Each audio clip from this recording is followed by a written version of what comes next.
Good evening friends. कैसे हैं आप लोग? उम्मीद करता हूँ सभी लोग अच्छे होंगे।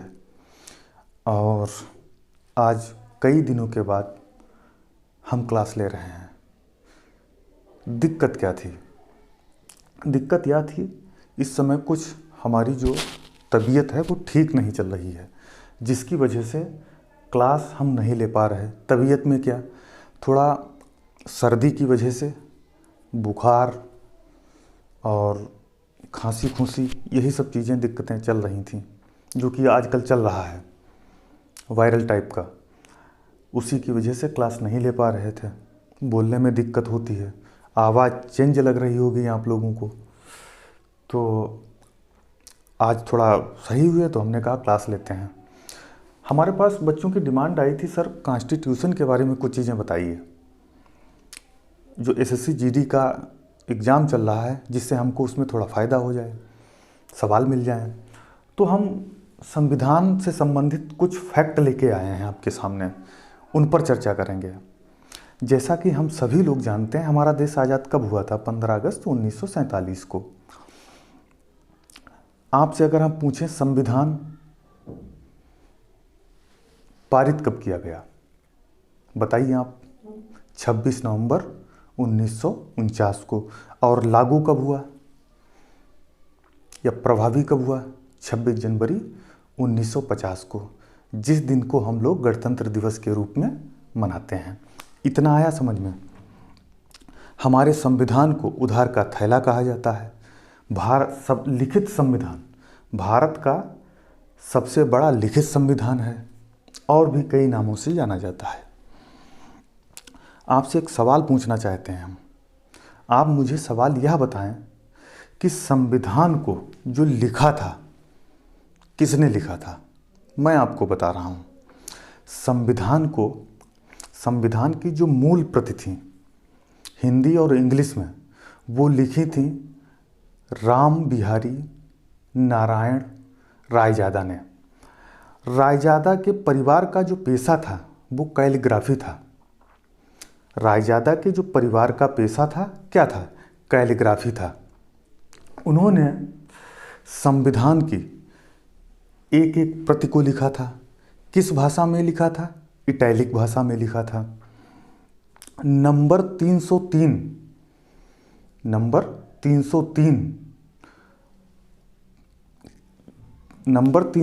के 254 पेन होल्डर निब का संविधान लिखने में इस्तेमाल किया था। फिर से समझिए इस बात को। नंबर 303 के 254 पेन होल्डर निब का इस्तेमाल संविधान लिखने में किया गया था। अब जब उन्होंने संविधान लिखा था, तब उनसे कहा गया कि जो आप मेहनत कर रहे हैं, इसके तौर पे क्या लेंगे? तब उन्होंने कहा था, मेहनताना के तौर पे हम संविधान के हर पेज पर, मतलब संविधान के हर पेज पर लास्ट में अपना नाम डालेंगे। शर्त उनकी मंजूर कर ली गई। हाँ, एक शर्त और रखी थी कि जो लास्ट का पेज होगा, अंतिम का सबसे, उस पर जो है अपने नाम के साथ अपने दादा का नाम डालेंगे। आप देखते होंगे संविधान जब खरीदते हैं कहीं से किताब, फिर देखना लास्ट में रास बिहारी बोस क्या नाम, राम बिहारी नारायण रायजादा का नाम होगा और उनके दादा का नाम होगा। फिर उसके बाद हम बात करते हैं संसद में जो अपनाया गया था। जिस दिन हमारा संविधान संसद में अपनाया जा रहा था, उस दिन दिल्ली में मूसलाधार बारिश हो रही थी। वहाँ जितने भी लोग बैठे थे, जितने भी सदस्य बैठे थे, उन्होंने उस दिन को शगुन के तौर पे माना। फिर जब संविधान अपनाया जा रहा था, या हम कहें गणतंत्र अपनाया जा रहा था। गणतंत्र कब अपनाया गया था? कितने समय पर अपनाया गया था? 10:18 पर हमारा गणतंत्र अपनाया गया था, यानी लागू हो गया था। उसके 6 मिनट बाद, कितने 6 मिनट बाद, जो डॉक्टर राजेंद्र प्रसाद थे, प्रेसिडेंट के तौर पे शपथ ली थी। किसने? डॉक्टर राजेंद्र प्रसाद ने। इतना आया समझ में? अब हम ने जो फैक्ट लिखे हैं उस पर बात कर लेते हैं। भारतीय संविधान, ठीक है, इधर हमने अनुसूचियाँ लिखी हुई हैं, इधर हमने भाग लिखे हुए हैं। तो सबसे पहले हम अनुसूचियाँ देखते हैं, सबसे पहले हम अनुसूचियाँ देखते हैं। देखिए इधर जो प्रथम अनुसूची है इसमें क्या है, भारतीय राज्यों का संघ। प्रथम अनुसूची के अंतर्गत बेटा क्या है, भारतीय राज्यों का संघ। इसी के अंतर्गत दिल्ली को 69वें संविधान संशोधन द्वारा राष्ट्रीय राजधानी का दर्जा दिया गया। ठीक। द्वितीय अनुसूची किससे संबंधित है, सैलरी से संबंधित है। याद रखना, दूसरी जो अनुसूची है सैलरी से संबंधित है। तीसरी अनुसूची शपथ से संबंधित है। आप इतना भी याद करें, हम आपको यही फिर से पढ़ाएंगे, ठीक है, विधिवत तब पढ़ाएंगे। तीसरी अनुसूची शपथ से संबंधित है। चौथी अनुसूची राज्यों तथा संघीय क्षेत्रों का, यहाँ संघीय राज्य, फिर से देखिए, चौथी अनुसूची राज्यों तथा संघीय क्षेत्रों का राज्यसभा में प्रतिनिधित्व, ये होना चाहिए, कहीं भी छूटा है, संघीय क्षेत्रों का। फिर आगे देखिए, पांचवी अनुसूची अनुसूचित क्षेत्रों तथा अनुसूचित जनजातियों के बारे में। छठी असम, मेघालय, त्रिपुरा, मिजोरम राज्यों के जनजाति क्षेत्रों के प्रशासन के बारे में। सातवीं अनुसूची देखिए, शक्तियों के बंटवारे के बारे में। इसके अंतर्गत 3 अनुसूचियां आती हैं, 3 सूचियां आती हैं। नंबर 1 संघ सूची, नंबर 1 संघ सूची केंद्र कानून बनाती है। विषय पहले इसमें 97 थे, अब 98 हैं। राज्य सूची राज्य सरकार कानून बनाती है, पहले 66 विषय थे, अब 62 विषय हैं। उसके बाद समवर्ती सूची केंद्र व राज्य दोनों कानून बनाती हैं, पहले 47 विषय थे, अब 52 विषय हैं। 8वीं अनुसूची में क्या है, 22 भाषाओं का उल्लेख है।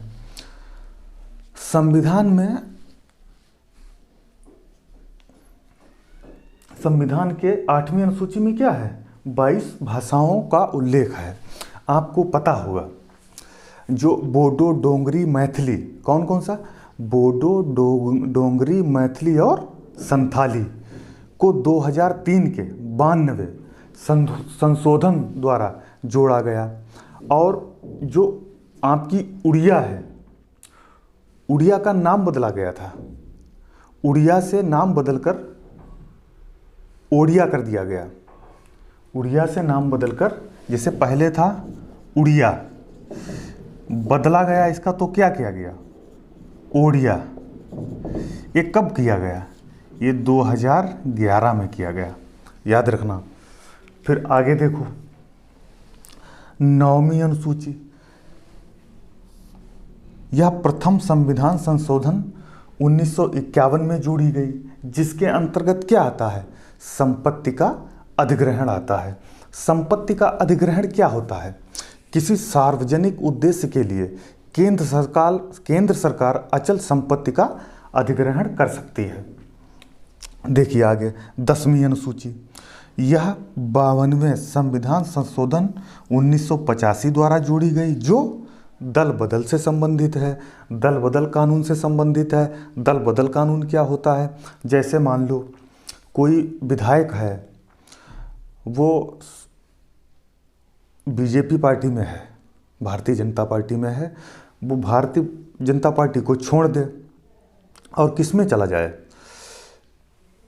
सपा में चला जाए, दल बदल दिया, इस पर उसकी सदस्यता को समाप्त किया जा सकता है। विधानसभा या संसद में उसकी सदस्यता को समाप्त किया जा सकता है। एक बड़ा मशहूर बात है, मैं आपको बता रहा हूँ, ये हरियाणा की है, 1967 की। उसमें एक थे लाल सिंह या इसी तरीके से कुछ नाम है, या रामलाल, उन्होंने एक दिन में, 1967 की बात है, एक दिन में 3 पार्टियां चेंज की थी। तो उस पर एक मुहावरा बना था, राम आया व राम गया। ऐसे करके मुहावरा उस पर बना था। फिर 11वीं अनुसूची या 73वें संविधान संशोधन 1992 में जोड़ी गई, जो पंचायती राज, ग्रामीण विकास, गरीबी उन्मूलन और भी कई हैं से संबंधित है। 12वीं अनुसूची यह 74वें संविधान संशोधन 1992 द्वारा जोड़ी गई है। यह शहरी क्षेत्र, स्थानीय स्वशासन के कार्यों के बारे में है, जैसे नगर पालिका आदि। अच्छा, नगर पालिका आदि। अब इसके बाद हम लोग क्या पढ़ेंगे? इसके बाद हम लोग देख लेते हैं, ज़्यादा समय जाया ना करते हुए भाग देख लेते हैं। देख लीजिए, इधर दिख रहा है ना आपको? आपको दिखना चाहिए बस। भाग 1 में क्या है बेटा? भाग 1 में क्या है? संघ एवं उनका राज्य क्षेत्र, अनुच्छेद 1 से 4। अनुच्छेद 1 से 4। भाग 2 में नागरिकता, अनुच्छेद 5 से 11। भाग 3 मौलिक अधिकार, अनुच्छेद 12 से 35। भाग 4 नीति निर्देशक तत्व, 36 से 51। भाग 4 का मूल कर्तव्य, अनुच्छेद 51 का। भाग 5 संघ, अनुच्छेद 52 से 151। भाग 6 राज्य, 152 से 237। भाग 8 संघ राज्य क्षेत्र, अनुच्छेद 239 से 242। भाग 11 संघ और राज्यों के बीच संबंध, 245 से 263। भाग 14 संघ एवं राज्यों के अधीन सेवाएं, 308 से 323। यहाँ पे आपसे एक सवाल पूछें। सवाल यहाँ पे आपसे हम ये पूछना चाहते हैं, जो संघ लोक सेवा की सेवाएं हैं वो किस अनुच्छेद के अंतर्गत आती हैं? भाई आपको पता है, संघ एवं राज्यों के अधीन सेवाएं। संघ लोक सेवा की जो सेवाएं हैं वो किस अनुच्छेद के अंतर्गत आती हैं? 315 के अंतर्गत। याद रखना, काफ़ी पूछा जाता है अनुच्छेद। फिर भाग 15 निर्वाचन, खूब पूछा जाता है। भाग 17 राजभाषा, पता ही सबको खूब पता है, 343 से 351। भाग 18 आपात उपबंध, 352 से 360। राष्ट्रीय आपात 3 तरह के होते हैं। देखिए इधर,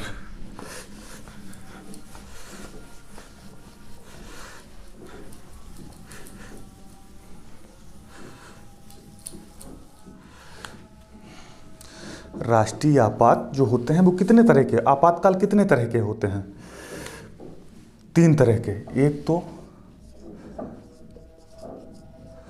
राष्ट्रीय आपात, दूसरा राज्य, दूसरा कौन सा होता है? राज्य में आपातकाल, आपातकाल। इसी को राष्ट्रपति शासन कहा जाता है। फिर तीसरा बेटा वित्तीय आपात, ये आपका किस अनुच्छेद में आता है? आपको बताना है, आप बताइए, हम लिखते हैं इधर। ये राष्ट्रपति शासन हो गया, राष्ट्रपति शासन, ये 352, ये बेटा 356, ये 360। मतलब वित्तीय आपात 360 के अंतर्गत, राष्ट्रपति शासन 356, राष्ट्रीय आपात 352। क्लियर? अब देखते हैं इधर, मैंने आपको बताया था खांसी आ रही है मुझे। भाग 20 संविधान संशोधन 368 में। भाग 21 में विशेष उपबंध, 369 से 392। आगे देखिए भाग 22 संक्षिप्त नाम प्रारंभ, अनुच्छेद 393 से 395। संविधान में पहले अनुसूचियाँ कितनी थीं? 8 थीं। वर्तमान में कितनी हैं? 12 हैं। 12 के बारे में मैंने आपको बताया है और इसमें बहुत संक्षिप्त में लिखा है मैंने। आप घबराइएगा मत, जो मैंने लिखा है आप उसको तैयार करके जाइए। भगवान ने चाहा तो यहाँ से आपको कोई ना कोई आंसर मिल जाएगा। और इसके बाद अब इसको मिटाना पड़ेगा, उसके बाद फिर से हम लिखते हैं। फिर आपको जो जैसे मैंने आर्टिकल बताए हैं अलग अलग करके आर्टिकल एक एक करके, कुछ ऐसे महत्वपूर्ण आर्टिकल हैं जिनके बारे में हम आपको जानकारी देंगे। तो इसलिए आप थोड़ा वेट करिए, इसको हम फिर से लिखते हैं, फिर आपको समझाते हैं। आया समझ में?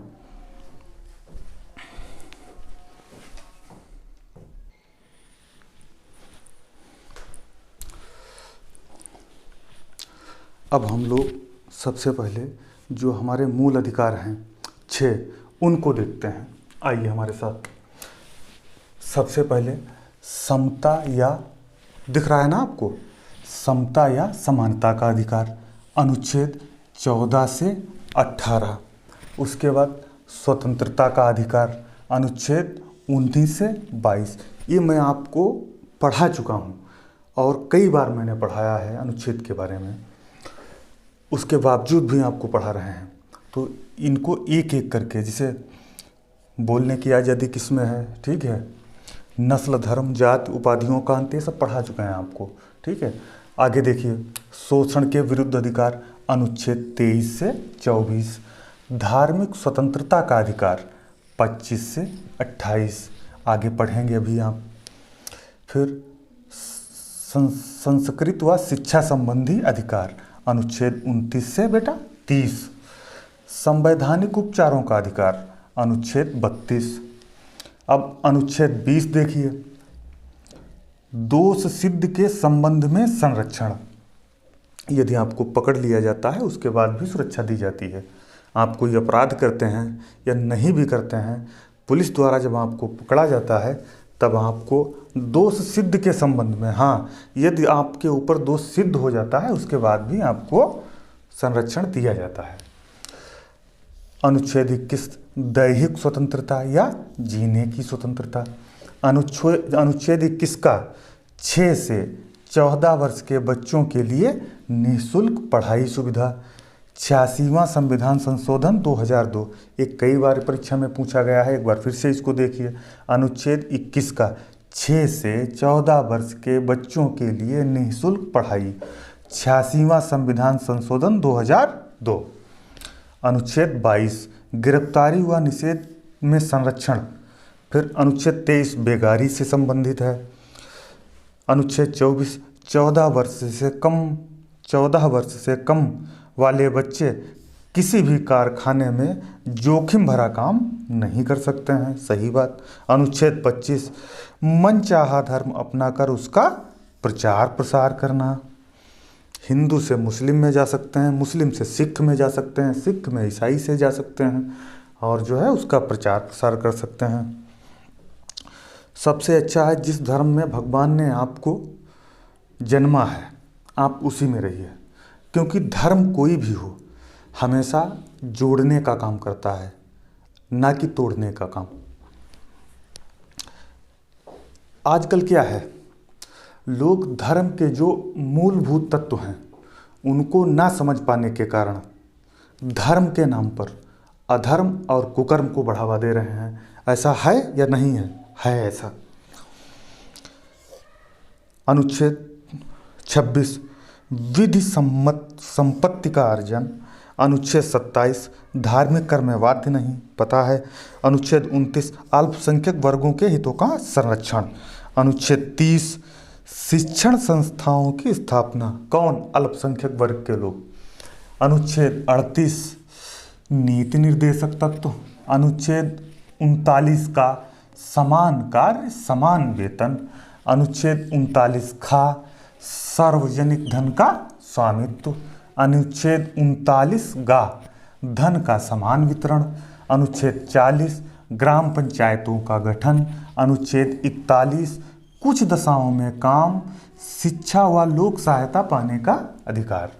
अनुच्छेद 42, न्याय संगत प्रसूति सहायता का उपबंध किसमें? अनुच्छेद 42 में। अनुच्छेद 43 निर्वाचन मजदूरी व कुटीर उद्योगों को प्रोत्साहन।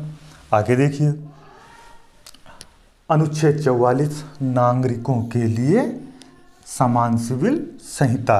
अनुच्छेद 46 अनुसूचित जातियों व जनजातियों के बारे में। अनुच्छेद 47 लोक सहायता लोक स्वास्थ्य का सुधार, लोक स्वास्थ्य का सुधार। अनुच्छेद 48 कृषि एवं पशुपालन। अनुच्छेद 48 का पर्यावरण का संरक्षण। ये पता नहीं इसमें क्या है, कई बार पूछा गया है। अनुच्छेद 49 राष्ट्रीय स्मारकों को महत्व। अनुच्छेद 50 कार्यपालिका व न्यायपालिका का पृथक्करण। अनुच्छेद 51 अंतर्राष्ट्रीय शांति सुरक्षा। अनुच्छेद 350 प्रारंभिक स्तर पर मातृभाषा में शिक्षा देना। अनुच्छेद 351 हिंदी को प्रोत्साहन देना। आया समझ में? हम एक बार इसको पढ़ रहे हैं, आप सुन लीजिए। अनुच्छेद, मेरे साथ पढ़िए आप लोग भी। अनुच्छेद 38 नीति निर्देशक तत्व। अनुच्छेद 39 का समान कार्य समान वेतन। अनुच्छेद 39 का सार्वजनिक धन का स्वामित्व। अनुच्छेद 39 का धन का समान वितरण। अनुच्छेद 40 ग्राम पंचायतों का गठन। अनुच्छेद 41 कुछ दशाओं में काम शिक्षा व लोक सहायता पाने का अधिकार। अनुच्छेद 42 न्याय संगत प्रसूति सहायता का उपबंध।